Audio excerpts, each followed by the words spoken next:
Tatanggalin ko muna. Hindi pa ka rin. Basta papakita ko. Yan. Ganun din to sa akin ng mami ko eh. Sabi mo sa akin kung di nakikita yung blade, paano ginagawa? Ano? Laya. Hindi makikita. Hindi. Pag ginagawa, sabi mo lang sa akin kung ginagawa.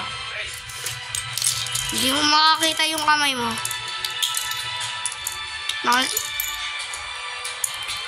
ko po sa'yo dati, babalik sa atin si Tita Grace eh. Pero sir, Ito. si Ma'am Grace parang Game. Kita lahat ng pieces. O, kita na. Okay lang, kompleto na. Malaki yung screen ko. Yan.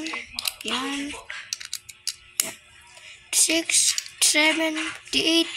Huwag mo pakita yung ano paa mo Kasi nakita yung paa mo. Tita Grace.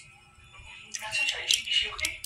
Yeah, doon siya sa guest room, nagpapahinga. She's unconscious, but she's alright. How did you find it? Bigla na lang siyang dumating. Parang napagod eh. So parang groggy siya. Teka mo na, ba't ngayon ka lang? Sorry, nagkagaliwan dito sa akin ko eh. Sabi mo she's unconscious. Wala ba siyang sabi sa'yo? Wala naman. Wala. No. Kasi nung dumating dito si Ma'am Grace, parang may something Lap. sa kamay niya. Hindi ko lang kung Mabilis ang blade ko. Lalagay ko dito yung mga pieces ng ano ko, tapos isisira ko. Bakit? I have a feeling she was drugged. Pagtapos spin mo tapos ako yan. So ito, video ko pa iba kong blade. Kung kaya, kung gusto mo. Nalaman si Ma'am. Wala, gagawin natin sa shorts eh. Sige. Sa patapos pwede mo tulungan ulit kung gusto mo. Okay? Okay na? Papakita ko ng design.